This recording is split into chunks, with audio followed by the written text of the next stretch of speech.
Bless the Lord, oh my soul, oh my Bacaan firman soul. Tuhan kita di dalam ibadah ini, di saat ini, saya ambil dalam perjanjian baru.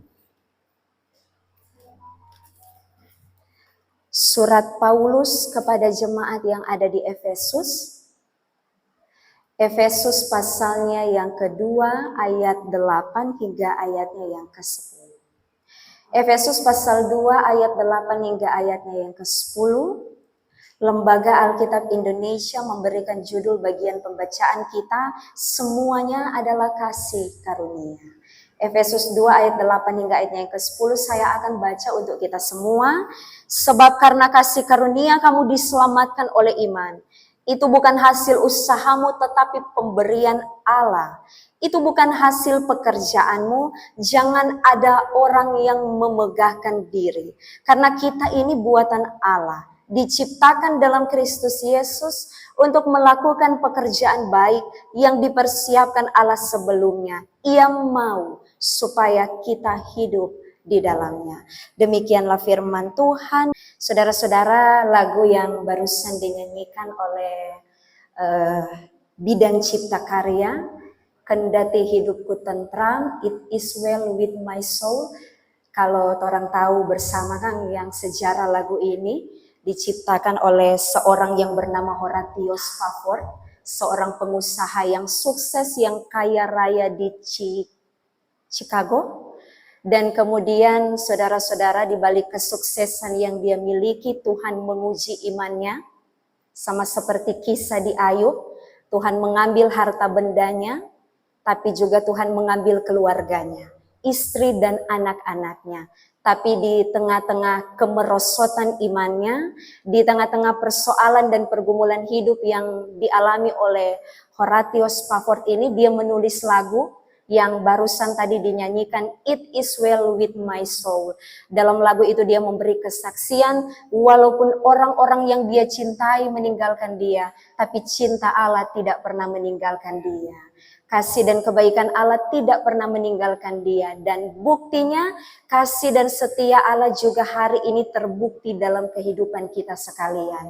Ketika Tuhan memberikan saya dan saudara-saudara waktu dan kesempatan untuk boleh beribadah di tengah-tengah padatnya pekerjaan, di tengah-tengah banyaknya aktivitas, di tengah-tengah pikiran yang sobat rencana mau weekend kemana, karena ini hari Jumat, besok sudah libur dan weekend, tapi saudara-saudara menyiapkan waktu untuk Tuhan, beribadah kepada Tuhan. Karena saudara-saudara, kita beribadah bukan hanya untuk datang mencari berkat Tuhan. Memang kalau mau bertanya, datang beribadah buat apa? Untuk datang cari berkat Tuhan. Saudara-saudara, pemikiran ini tidak salah tentunya. Karena di tempat ini kita datang mencari berkat Tuhan dicurahkan di tempat ini saat kita beribadah dengan sungguh kepada Tuhan.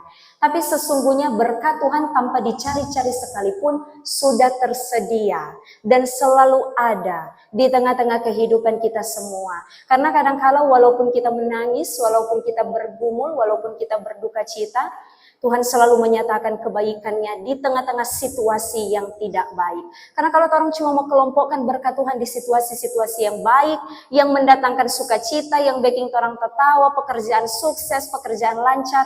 Kalau orang cuma mau mengelompokkan berkat Tuhan di hal-hal seperti itu, berkat Tuhan berarti tidak full, cuman setengah. Karena saudara-saudara perlu kita tahu bersama, kadang-kala Tuhan membungkus berkatnya lewat tantangan, lewat rintangan, lewat cobaan, lewat pergumulan, lewat persoalan, kadang-kala lewat sakit penyakit, supaya kita tahu bahwa satu-satunya yang dapat diandalkan hanya Tuhan. Bukan mengandalkan kekuatan kita, bukan mengandalkan kepintaran kita, bukan mengandalkan jabatan atau posisi kita sekarang, bukan mengandalkan apa yang kita lakukan saat ini, tapi satu-satunya yang dapat diandalkan hanyalah Tuhan. Makanya saudara-saudara, saya memilih pembacaan di saat ini, diberikan tema doakankah apa yang kamu kerjakan, dan kerjakan apa yang kamu doakan. Sekali lagi saudara-saudara, sebelum kita masuk merenungkan bersama tema ini, bahkan pembacaan menurut Efesus pasal 2 ini, kita perlu tahu bersama. Jadi kita datang beribadah bukan hanya sekedar datang mencari berkat Tuhan. Tapi karena berkat Tuhan sudah kita rasa, karena berkat Tuhan sudah kita terima, karena berkat Tuhan sudah kita lihat, karena berkat Tuhan sudah kita nikmati, maka salah satu cara kita menyampaikan kasih kita kepada Tuhan, salah satu cara kita menyampaikan ungkapan syukur dan rasa terima kasih kita kepada Tuhan, yaitu dengan beribadah.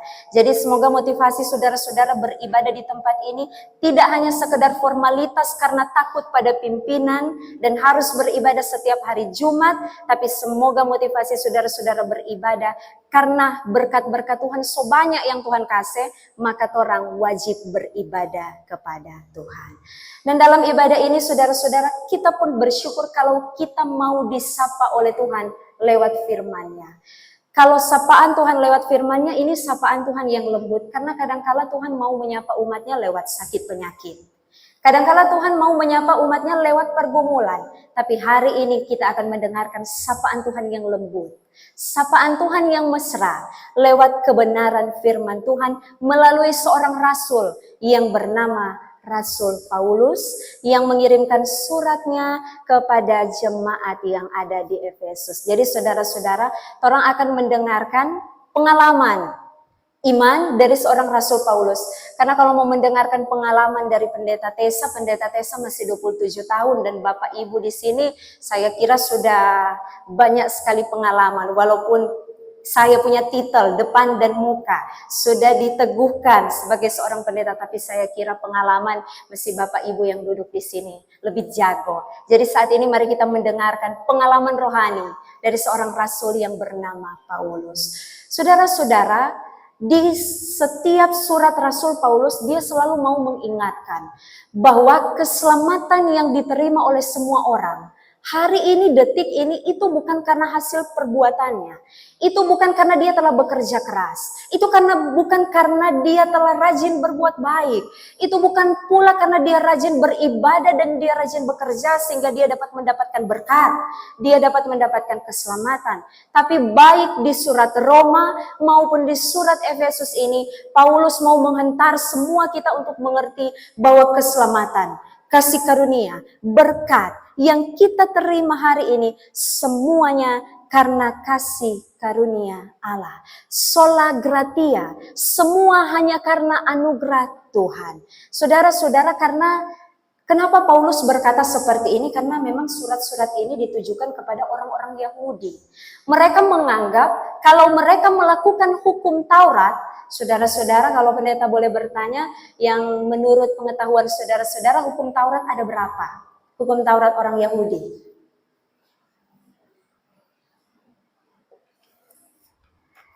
Kadangkala orang bilang 10 yang ada di Keluaran. Tapi saudara-saudara, sesungguhnya hukum Taurat orang Yahudi itu ada 613 hukum. Yang di dalamnya ada 248 hukum positif, itu yang harus ini, harus itu, harus ini, harus itu. Dan ada 363 hukum negatif. Jangan ini, jangan itu, jangan ini, jangan itu. Itu hukum Taurat orang Yahudi. Dan menurut Paulus, tidak ada satupun manusia yang dapat melakukan dengan sempurna hukum Taurat ini. Karena menurut orang Yahudi, keselamatan hanya dapat diterima kalau melakukan hukum Taurat, kalau melakukan perbuatan baik. Sesungguhnya saudara-saudara, orang semua ini yang sudah mengenal Kristus, orang diselamatkan bukan karena perbuatan baik kita. Kita tidak dapat menyogok Allah dengan perbuatan kita. Kita tidak dapat menyogok Tuhan dengan kerajinan kita dalam bekerja. Kita tidak bisa menyogok Tuhan dengan perbuatan baik yang kita lakukan kepada sesama. Kita tidak dapat menyogok Tuhan dengan rajinnya kita beribadah dan rajinnya kita memberi diri dalam pelayanan. Kita tidak dapat menyogok Tuhan karena Tuhan tidak dapat disogok. Orang tidak bisa bilang, Tuhan, kalau kita beribadah hari ini, boleh enggak besok Tuhan kasih ini. Orang enggak bisa melakukan tawar-menawar dengan Tuhan. Kalau mungkin di pekerjaan Bapak Ibu boleh melakukan tawar-menawar. Tapi antara kita dengan Tuhan, relasi kita dengan Tuhan, kita tidak dapat melakukan tawar-menawar dengan Tuhan. Karena apa Bapak Ibu? Keselamatan tanpa kita usahakan sudah kita terima. Jadi hari ini kita semua yang duduk di tempat ini, keluarga kita yang ada di rumah, semua kita sudah menikmati keselamatan itu. Maka apakah kita boleh berbuat baik atau sudah jauh karena keselamatan sudah kita terima? Perbuatan baik itu harus kita lakukan sebagai tanda kita bersyukur kepada Tuhan yang sudah menganugerahkan keselamatan itu. Sama dengan tuh pernyataan yang seperti ini. Kenapa kita harus berbuat baik kepada orang lain? Karena Tuhan sudah lebih dahulu berbuat baik kepada kita. Kenapa kita harus jadi berkat di pekerjaan kita? Karena Tuhan sudah lebih dahulu memberkati kita dengan pekerjaan ini. Saya yakin saudara-saudara, pekerjaan yang saat ini dimiliki oleh Bapak Ibu, saudara sekalian, pekerjaan yang kita lakukan dan kita kerjakan adalah doa kita kepada Tuhan beberapa tahun lalu. Dan Tuhan menjawab doa itu. Dan selalu ingatlah, ada berkat, ada tanggung jawab. Berani meminta berkat kepada Tuhan, Bapak Ibu harus berani bertanggung jawab pada berkat-berkat yang Tuhan telah anugerahkan. Sebagai tanda kita menjawab keselamatan yang telah Tuhan anugerahkan. Kalau Bapak Ibu meminta pekerjaan ini, itu berarti ada tanggung jawab yang harus Bapak Ibu lakukan. Sebagai tanda kita berterima kasih kepada Tuhan yang telah memberikan pekerjaan ini. Kerja dengan giat, kerja dengan jujur, kerja dengan setia, kerja melakukan segala sesuatu yang dapat dilakukan sesuai dengan tuntunan Roh Kudus. Karena Bapak Ibu, kalau sesuai dengan tuntunan kita manusia bisa salah menuntun. Tapi Allah tidak pernah salah menuntun. Walaupun kadangkala di tengah-tengah ia menuntun, dia memperhadapkan kita pada berbagai macam pergumulan, persoalan, tantangan, cobaan. Tapi satu kali Allah berjanji menolong, dia pasti akan menolong sampai selama-lamanya. Karena Tuhan kalau berjanji, dia pasti menepati janjinya. Walau keadaan berubah, walau manusia berubah, tapi sekali Tuhan berjanji, pasti dia akan menepati janji itu. Dan kalau juga berbicara ada berkat, ada tanggung jawab, ingatlah Bapak Ibu Saudara-saudara, kalau kita diperhadapkan pada situasi yang sulit, yang membuat kita tidak bisa lagi berbuat apa-apa, terkadang kita melihat jalan di depan kita gelap, buntu, tidak ada jalan keluar, selalu ingatlah kalau Tuhan sudah mempercayakan ini kepada kita, kalau Tuhan sudah memberi tugas dan tanggung jawab ini untuk kita kerjakan dan untuk kita lakukan, pasti Tuhan akan menuntun kita karena dia Alfa dan Omega, yang awal dan yang akhir. Dia tidak pernah meninggalkan saudara di tengah-tengah apapun hal-hal, peristiwa, keadaan yang kita alami. Maka Bapak Ibu Saudara-saudara yang dikasihi dan diberkati oleh Tuhan, tema ini menghantar kita bahwa ternyata doa dan bekerja itu harus berjalan seiringan. Bekerja dan berdoa, berdoa dan bekerja. Doakan apa yang kamu kerjakan, kerjakan apa yang kamu doakan. Memang ini quotes-quotes yang sering orang temui di Instagram, di TikTok, di Facebook. Ini memang kata-kata yang dimainkan, tapi saudara-saudara, ternyata ini pemahamannya, prinsipnya sangat luar biasa. Kalau kita memahami, mengerti, dan mengaplikasikan tema ini. Kita doakan apa yang kita kerjakan. Dan kita kerjakan apa yang kita doakan. Karena beriman saja tidak cukup. Harus disertai dengan perbuatan. Berdoakan adalah tanda kita beriman kepada Tuhan. Tidak ada orang berdoa kalau dia tidak percaya kepada Tuhan. Semua berdoa karena percaya kepada Tuhan. Jadi berdoa adalah tanda kita beriman kepada Tuhan. Dan kita mengerjakan apa yang kita doakan adalah tanda kita bersyukur kepada Tuhan yang telah menjawab doa-doa kita. Bahkan sekalipun kalau hari ini kita menganggap Tuhan tidak menjawab doa kita, pasti Tuhan akan mengganti dengan yang lebih baik. Ini kan inti kepercayaan kita. Bahwa sekalipun dan sedetik pun Tuhan tidak membiarkan dan Tuhan tidak meninggalkan. Kadang-kadang kita berpikir, kita sudah dibekali dengan pendidikan.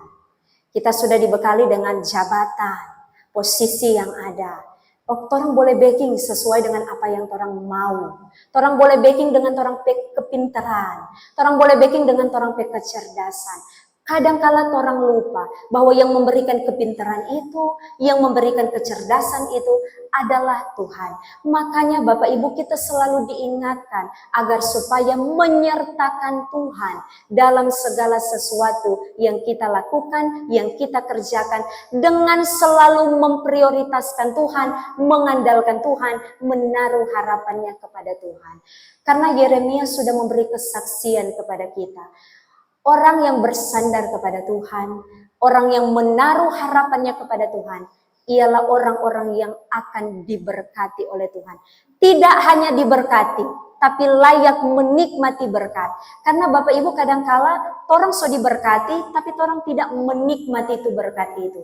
Tapi orang-orang yang bersandar pada Tuhan, dia diberkati, dia juga layak menikmati berkat-berkat itu.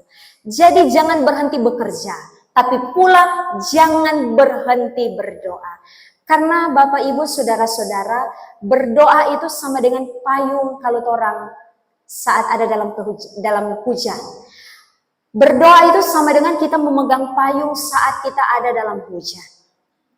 Payung memang tidak dapat menghentikan hujan, tapi dengan payung kita dapat terlindungi dari derasnya hujan. Berdoa juga seperti itu.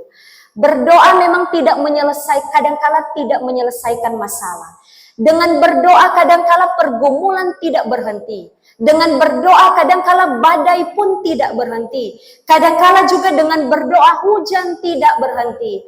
Tapi dengan berdoa kita dimampukan, kita dikuatkan, kita ditolong di tengah-tengah banyaknya pergumulan, persoalan, dan tantangan hidup yang silih berganti datang dalam kehidupan kita.